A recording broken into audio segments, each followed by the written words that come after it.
Mercury and Venus. Two hostile worlds that suffered very different fates. One, very much alive and seething with treacherous forces of nature. The other, a planetary carcass, gouged by millions of high-velocity impacts. Both demonstrate the true horrors of planets gone wrong. Mercury and Venus, the inner planets.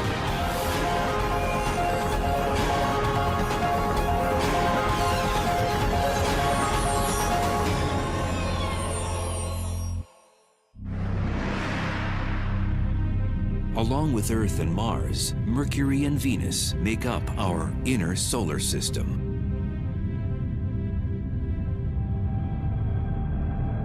Jupiter, Saturn, Uranus, and Neptune. These planets farthest from the Sun make up the gaseous outer worlds of the solar system.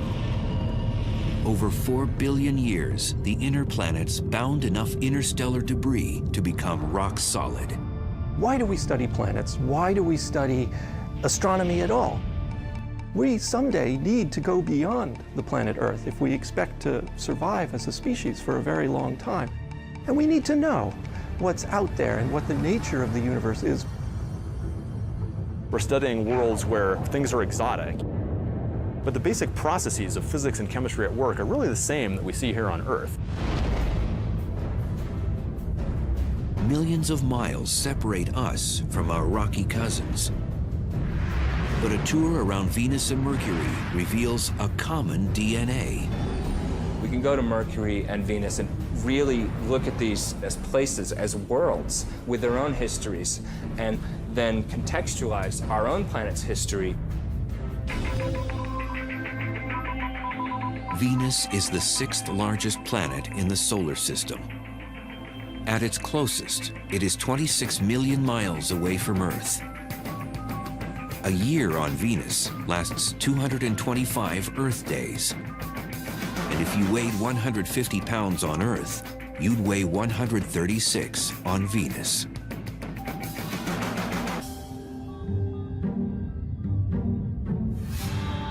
Venus. When the ancient Romans looked up, they were captivated by its commanding presence. They named the planet after their serene goddess of love and beauty. It's such a beautiful presence in the sky. It seems obvious the connection there. Venus has long been considered our sister planet because of its closeness in composition, gravity, density, and size. Venus and Earth are almost twins in a lot of ways. They're almost the same size. Venus is slightly smaller than Earth. So if Earth was a regulation basketball, Venus is a soccer ball, slightly smaller. And Venus is the closest planet to Earth. So for a long time, it was thought of literally as a twin planet. For ages, scientists thought this twin, like Earth, was a planet covered with deep oceans, lush rainforests, and had a climate that would give credibility to the notion that intelligent life could exist there. Before the space age, people thought it might be very Earth-like on Venus. But the paradox is when we actually got to Venus and started exploring it, the conditions there are so different. It turned out Venus was less of an exotic sister to Earth and more of an evil twin. So here you have two very similar planets in their sort of bulk properties, but they've evolved to such different states. And that creates an interesting problem in understanding planetary evolution, a sort of controlled experiment. Take these two similar planets and let them go for 4 billion years, and then why do they end up so different? First, some of the basic differences. Venus has been hit hard with meteors. One so strong that some scientists think it may have reversed the planet's rotation. Venus has a very slow rotation, and it has what we call a retrograde rotation. So it spins backwards compared to the direction of spin of all the other planets. Because of this retrograde rotation, the sun rises in the west and sets in the east.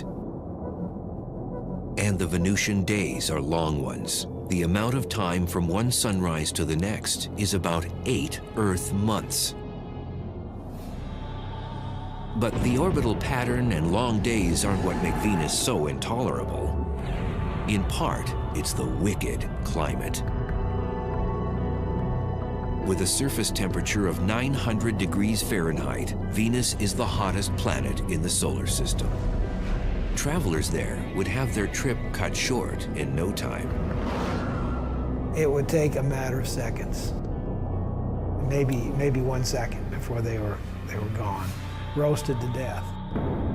If you're an astronaut sitting on Venus without a spacesuit, then your skin's gonna crisp up. You're gonna cook just like a turkey in an oven, except much faster even.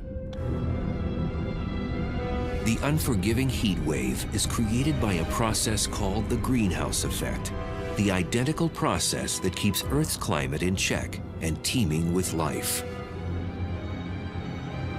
But a closer look at Venus tells us how this common trait can be a cycle of life and a cycle of death.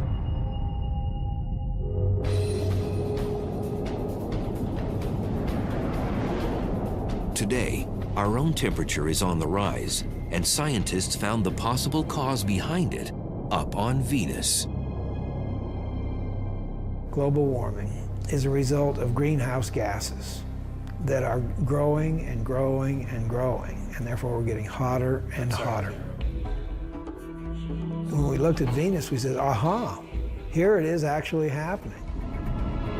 In the 1990s, after the Magellan spacecraft was launched, planetary watchdogs began turning to Venus to surmise just how bad it could get here on Earth. Space exploration has told us a lot about the Earth and the environment it's in. And in fact, the greenhouse effect that everybody's talking about with global warming was actually discovered on Venus. What they found out about Venus shed new light on how fragile Earth's greenhouse effect really is. And Venus didn't always used to be this hot. We think that early in its history, it was more Earth-like on the surface, and it lost its oceans due to what we call a runaway greenhouse effect. So Venus is an example that certainly that global change can happen on a planet, and it's sort of a worst-case scenario. We don't have to turn Earth into Venus before we're in trouble. We just have to move a little bit in that direction. And we are moving in that direction. But the real value of studying Venus, it allows us to test our climate models. Through computerized general circulation models, or GCMs, scientists were able to calculate temperature increases on Earth based on the amount of greenhouse gases on Venus. So just how does Venus's greenhouse effect work and make the planet so hot? This is Biosphere 2. Located along the foothills of Arizona's Santa Catalina Mountains, it was built by a group of researchers to explore the idea of colonizing other planets.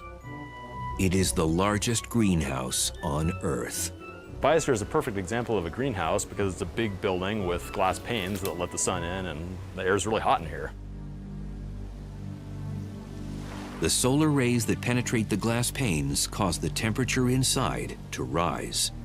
The air heats up, but then the air cannot escape, cannot move vertically into the atmosphere because of the walls. The windows trap the heat, warm the building, and provide the plants and trees with a livable climate.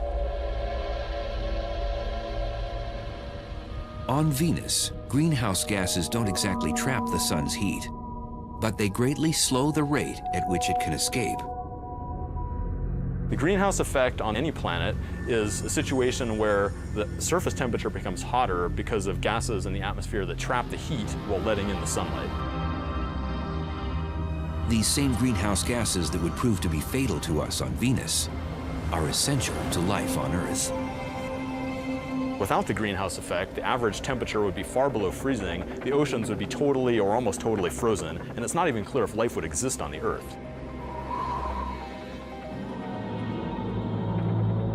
We talked about how hot it was, but why is it so hot?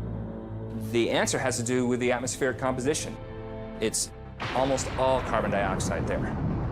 Carbon dioxide, or CO2, makes up 95% of the Venusian atmosphere.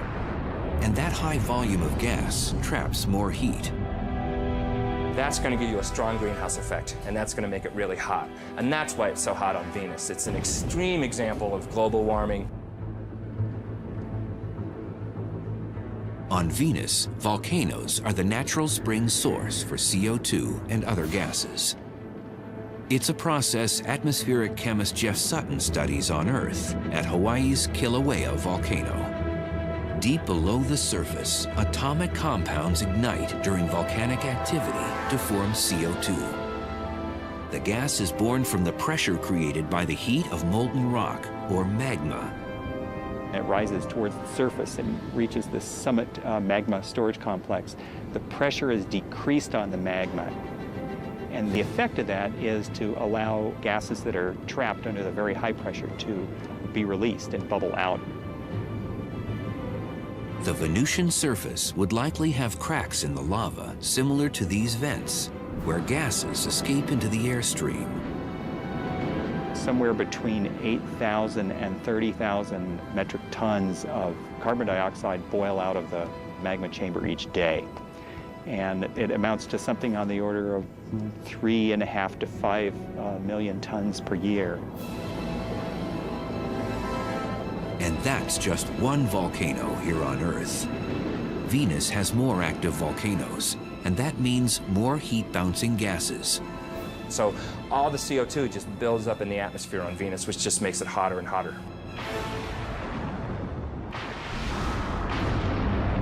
The 900-degree heat isn't the only trait that makes Earth's twin seem a menace. 30 miles above the scorching ground of Venus, there's havoc occurring on the planet that makes 900 degrees Fahrenheit feel like a cold front. Electrical mayhem, where split-second jolts can reach 50,000 degrees. Each spark of light contains 100 million volts of electricity.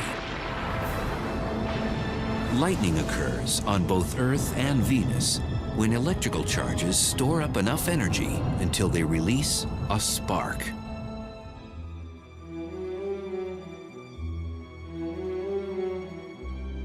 Mears Oppenheim teaches planetary physics to students at Boston University.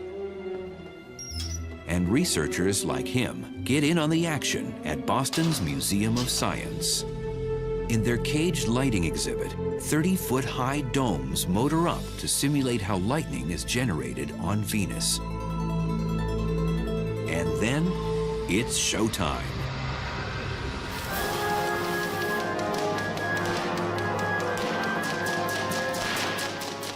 So look at this. We're generating so many millions of volts on these domes that voltage has to escape. And it's actually ripping molecules in the air apart.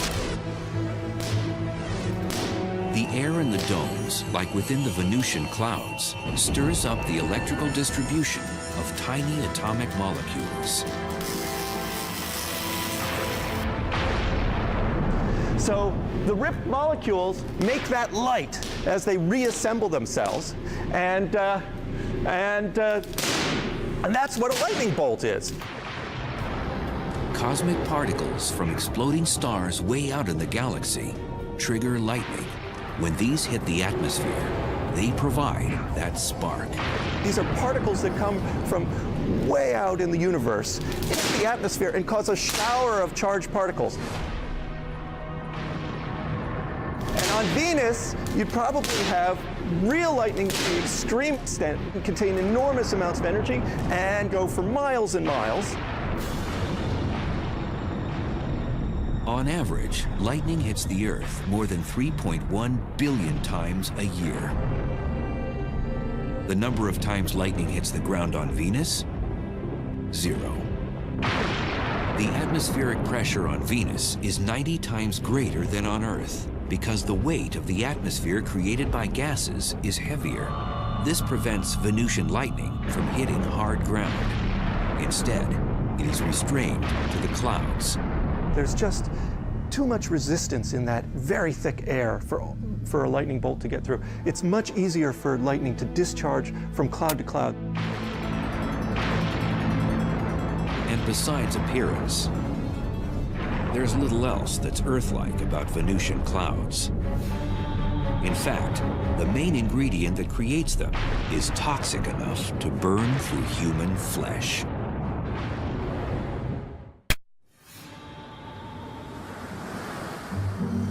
From Earth, you might be able to see Venus twinkle in the morning and evening skies like a star.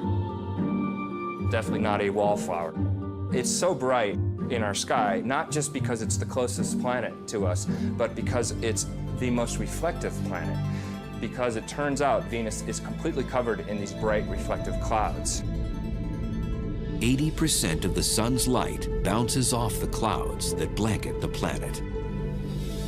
But even in the clouds, Venus, our so-called twin planet, manages to show an evil nature.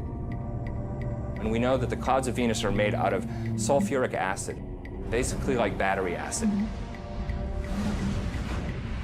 And that sulfuric acid is made by sulfur dioxide coming out of volcanoes on the surface. Like its greenhouse cousin, carbon dioxide, or CO2, gas pressure pushes sulfur dioxide to the surface through volcanic vents. It's the same gas chemist Jeff Sutton monitors carefully at Hawaii's Kilauea volcano. The gases, the sulfur dioxide in particular, is the noxious, toxic gas. And we wear gas masks to protect our lungs and our airway because sulfur dioxide combines with the moisture in your nose and throat and forms sulfuric acid. Sulfuric acid is nasty stuff. You don't want to splash battery acid on you. You're careful not to do that. It's basically the same stuff. So it would not be good to suddenly stick your hand into the Venus clouds. So if a traveler to Venus could survive the acidic clouds, the lightning bolts, the toxic air, and the heat, just how would the Venusian surface look?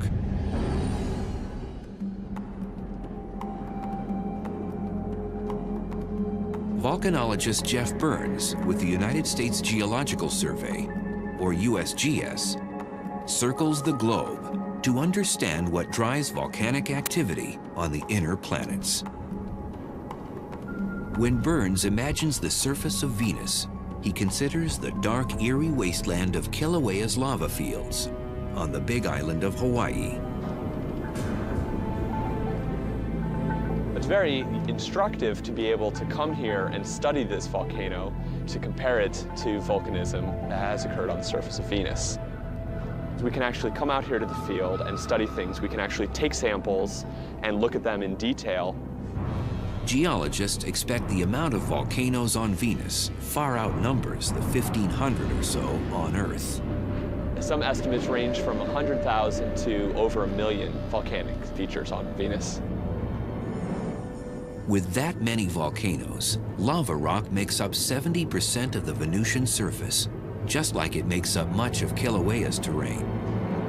The ground becomes solid when the lava cools into hard rock. Having a rock on Earth is our best analog for trying to understand rocks on the other planets. Basaltic rocks are the most similar to the Venusian plains. Basalt is the most common type of lava rock found on Venus and throughout the inner solar system. The minerals freeze into glass and small crystals, a total transformation from what lava looks like when it streams out of the volcano. When lava is actively flowing across the surface, it's incandescent and typically looks red. Now, quickly it'll form a silvery sheen over the top of it, and then over a period of a few weeks will turn black, such as the lava we see around me here. At 5 miles high, Mont Mons is the largest volcano on Venus. And it's left some tremendous lava channels in its wake, just like Kilauea did. Now, as you can see, the structure, we have levees here on the sides, and then internal structures as well. This is similar, perhaps, to how large channels called canali formed on the surface of Venus. However, they formed at a much larger scale. Large enough to create seemingly endless miles of canali across the Venusian landscape. Consistent in both width and depth, the canali are much longer on Venus than on Hawaii because of environmental conditions on the planet. The dense atmosphere and hot temperature slows the magma from cooling into solid rock. And with little wind and no rain to further cool the magma, lava can cut through the surface for months after an eruption before it hardens.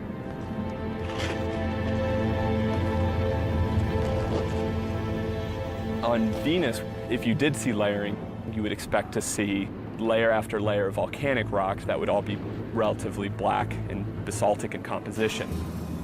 You would probably see little bits of color due to potentially oxidized iron, which would look red.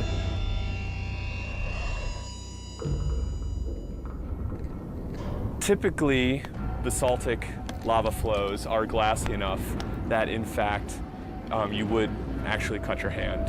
They can be extremely sharp. They tend to quench and form glass.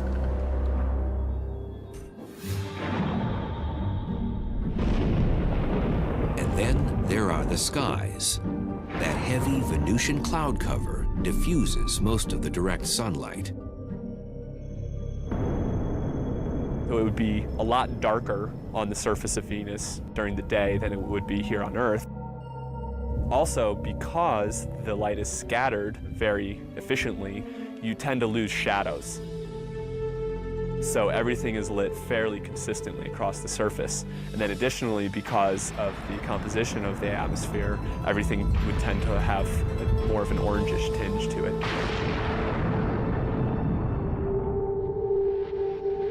Besides canyons, jagged mountain ranges scrape the Venusian skies. The planet's highest peak is on Maxwell Monts. Maxwell is about 35,000 feet high, which puts it at a healthy distance above Mount Everest or any mountain on Earth. Everest is something like 28,000 feet high. So it's definitely larger than anything on Earth. Our sister planet seems to have outdone one of our 7 natural wonders. But how would the Venusian terrain measure up against another geologic feature, our canyons?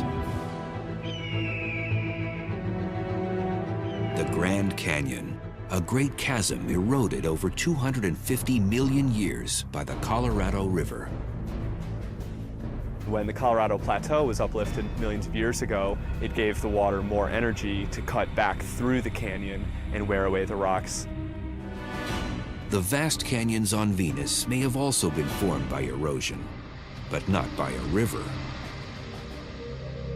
Volcanic systems can erode canyons by having fluid flow if it's very fluid, not very viscous. Materials can erode similar to water. And the Grand Canyon is only part of the Colorado River system, but even looking at the Colorado River system as a whole is not nearly as long as the longest channels on Venus. Had the ancient Romans known about the volcanoes, acidic clouds, lightning bolts, toxic air, and that scorching heat, perhaps they may have named our evil twin planet after something other than their goddess of beauty and love. There's irony there because, of course, the Greeks and Romans didn't know anything about the conditions on Venus. And then here we are a couple thousand years later, and we're actually exploring this place, and, well, it's not quite so nice according to our taste. But how do the dangers found on our sister planet compare to the cosmic violence on Mercury?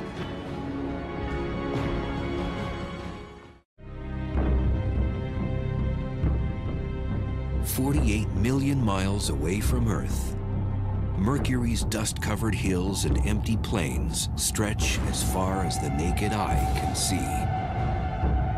It's a colorless body. I mean, it does not have really any colors like you see on Mars or the Earth or even Venus for that matter.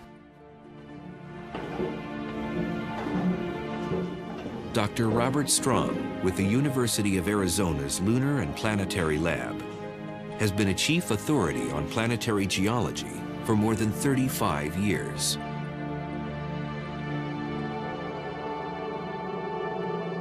Mercury is the innermost planet, and it's quite different than anything else in the solar system.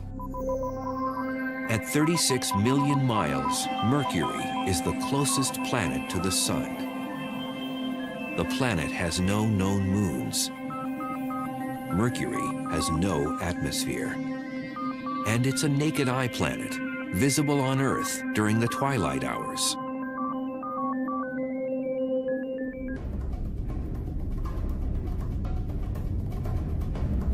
With a diameter 60% smaller than Earth, Mercury is the solar system's scrawniest planet.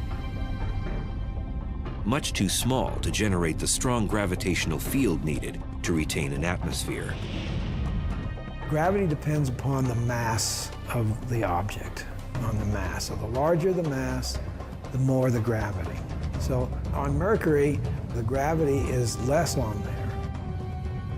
Since the planet's gravity is so weak, if you weighed 150 pounds on Earth, you'd only weigh 57 pounds on Mercury.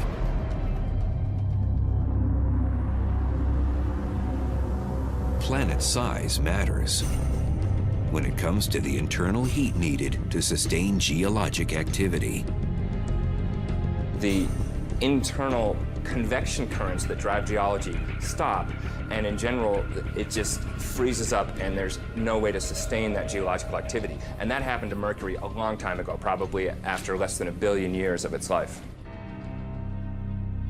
The days when the planet beat with a strong pulse that produced volcanic and tectonic Mercury quakes are long gone. Is Mercury a dead planet? Depends on what you mean by dead. Is it internally active now? Probably not. It's probably not active at all. It is essentially a dead planet and has been dead for about 4 billion years. For a near lifeless planet, Mercury still has some movement. Named by the ancient Romans after the swift-footed messenger god, Mercury orbits the Sun in 88 Earth days, the fastest of any planet. But when it comes to the time it takes Mercury to spin on its own axis, the planet holds the record for being the slowest. Length of time, around 180 Earth days, about half a year. The Sun's gravitational force creates a tidal friction within Mercury, which slows down its speed as it spins on its axis. This means a year on Mercury is shorter than a day on the planet. And that sluggish rotation gives Mercury a somewhat peculiar weather forecast. For 6 months, the side exposed to the Sun reaches 800 degrees Fahrenheit. On the other side, the temperature drops to 300 degrees below zero. It has a long time to heat up on the side facing the Sun and a long time to cool down on the other side. And that's why it has these huge temperature extremes. Despite its close proximity to the Sun, Mercury is a bit of a black sheep in the planetary family. Its skies always seem like starry nights. The skies would be black. The reason we have blue skies on the Earth is because of our atmosphere. Nitrogen scatters light preferentially in the blue, and so that's why the sky looks blue. Mercury doesn't have an atmosphere, so the sky would be black. Legend holds that Mercury, the Roman god, invented the sport of boxing. This is one planet that's taken the lion's share in the ring.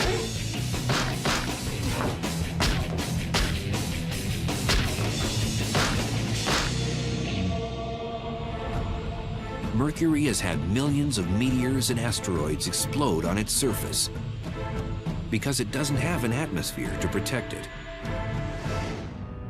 Our atmosphere guards Earth from most impacts, like a force field. When a small object slams into it, usually at more than 10 times the speed of a bullet, the collision with air molecules vaporizes it into a gas. The Earth is shielded from small impacting objects by this wonderful thing that we call the atmosphere. And for small objects, weak objects, they will be completely destroyed by those forces long before they get here to the geologic surface of our planet.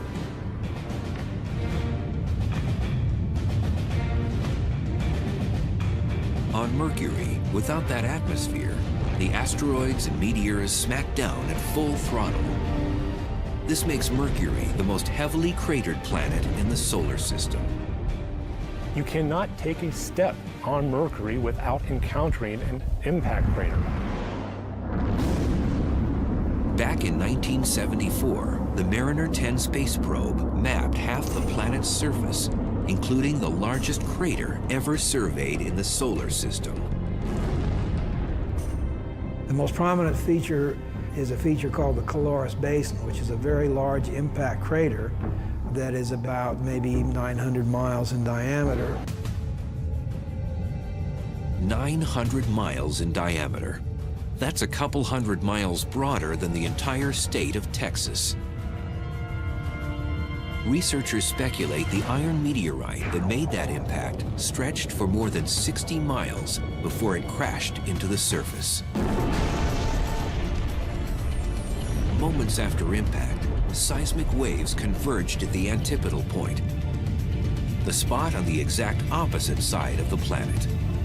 The seismic waves, the shock waves from this thing traveled, and they've concentrated simultaneously around the other side of the planet and literally shook apart the surface. The seismic turbulence jumbled up the crust and twisted the terrain into unusual rock formations. There's all this weird terrain. In fact, the technical term is weird terrain. Because you look at it and it's just weird. It's jumbled up and hilly and doesn't make any sense according to most geological activities. It's just very rough and looks as though somebody kind of scooped up the surface and just kind of dropped it down.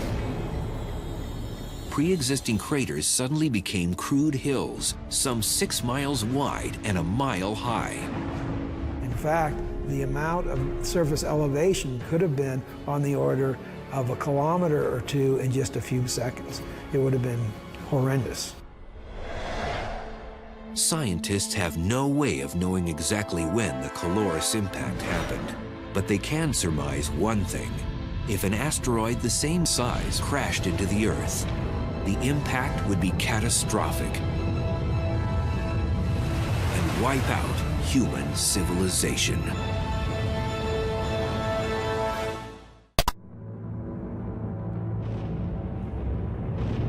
Countless meteor and asteroid impacts have left Mercury scarred with dents and crater rings. Today, the planet looks beaten, a terrestrial corpse. Like Mercury, Earth's surface is vulnerable to bombardment. And Arizona's meteor crater is one of our most preserved and Mercurian craters. The desert basin has given geologists a better understanding of what happens when a meteor strikes Mercury's surface. Upon impact, energy from the shock wave rips through the surface and moves tons of rock upward to shape the crater. And that flow of rock excavated this bowl-shaped cavity and deposited debris on the landscape for kilometers around. Same energy swept up the crater walls and caused these flat-laying layers of rock behind me to actually be uplifted. And the rock, under the influence of shock, wasn't behaving brittly like rock does, but more like taffy.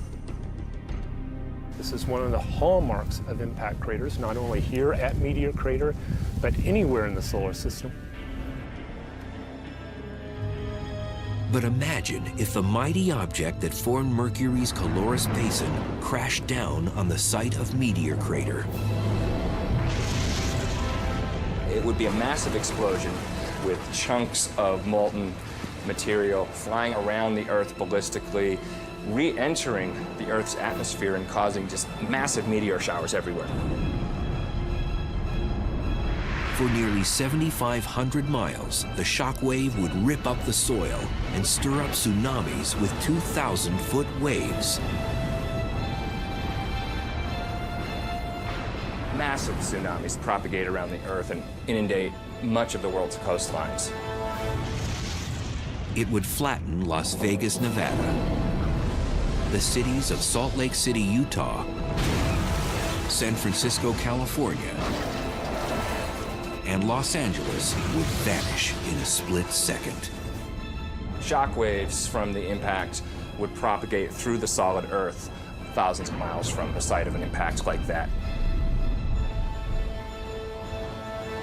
Those seismic waves would converge at the impact's antipodal point, off the coastline of Africa's Madagascar, at the bottom of the Indian Ocean.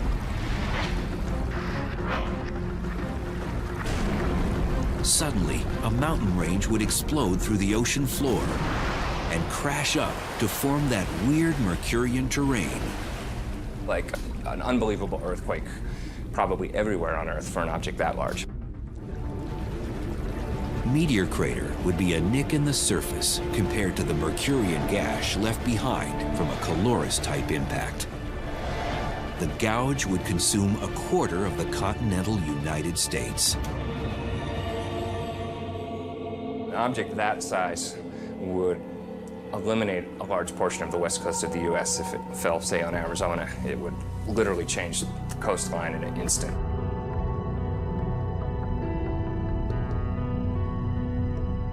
Back on Mercury, those craters give it an iconic stature in the solar system, and some of these pockmarks harbor mysteries. When the radar at Puerto Rico's Arecibo Observatory honed in on Mercury's poles, it picked up something that left researchers befuddled. Ice, of all things. One of the hottest bodies in the solar system, and it has ice in the poles. And the reason it has ice there is because Mercury is a heavily cratered surface. And so craters in the polar regions, the inside of them, are constantly in shadow. That's because Mercury is vertical relative to the plane of its orbit. So some crater floors never receive light or heat from the sun. But with no obvious water source on the planet, that begs the question, how did the ice get there?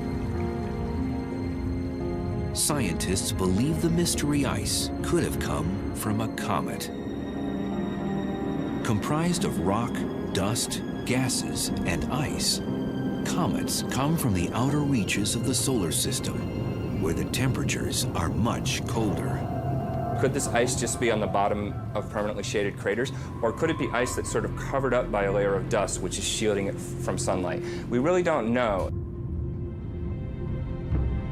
Besides these comet collisions, there is yet another type of crater on the planet, and they weren't formed by anything that fell from the sky. Instead, an Earth-like force of nature created these holes, and it generated deep from within the planet's core.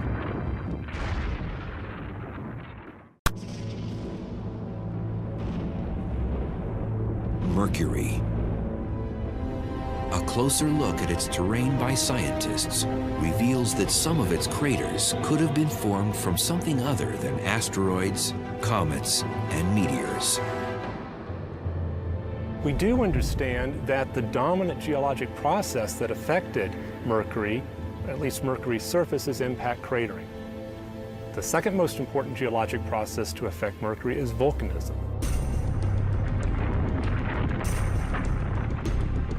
Although we haven't seen any definite evidence of volcanoes on Mercury, we do expect that there have been volcanic eruptions in the past.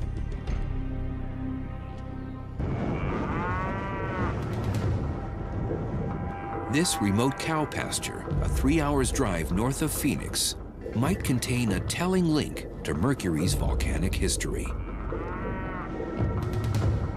The cratered hills are extinct cinder cone volcanoes, and geologists suspect similar ones can be found on Mercury.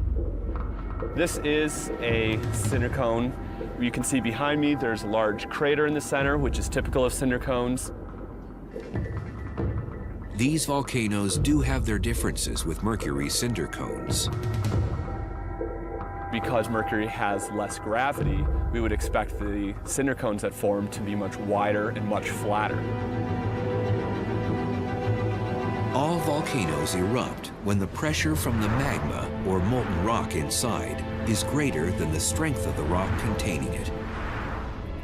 Pressure increases for two reasons: too much magma and too much gas. And when pressure increases in a volcano, it usually has one place to go. Lava comes up to the surface and erupts explosively. You have a vent area, and you have what's called a fire fountain. If the pressure is great enough, its force can spew lava higher than 100 feet on Earth. But on Mercury, with such low gravity, the fountain could eject lava 30 stories high.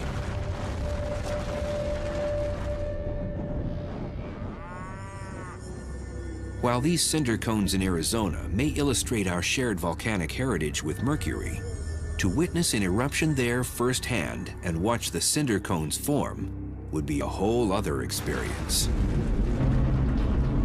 First, without an atmosphere, a plume of ash and smoke and debris wouldn't billow across the landscape. That material would go into essentially a vacuum of space because Mercury doesn't have an atmosphere, so that material would break up much more. Also on Mercury, you wouldn't be able to hear the loud eruption. Since Mercury has no atmosphere, there's no way of transmitting sound. So if you were on Mercury and playing a guitar or a ukulele or a piano, you would not hear anything because there is no atmosphere to transmit that sound. So it would be just complete silence. Back in 1974, Mariner 10 surveyed only 45% of Mercury's surface on a flyby mission. 30 years later, NASA launched the Messenger spacecraft. The satellite will map the entire planet and transmit data to eager scientists with a deluge of unanswered questions.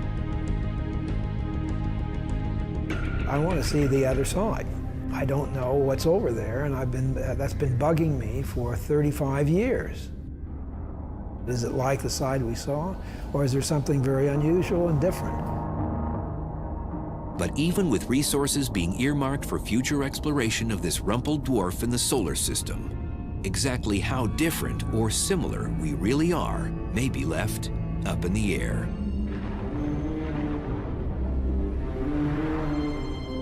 Despite the harsh conditions on Mercury and on Venus, a close look around our own backyards reveals the good, the bad, and the ugly of the inner planets.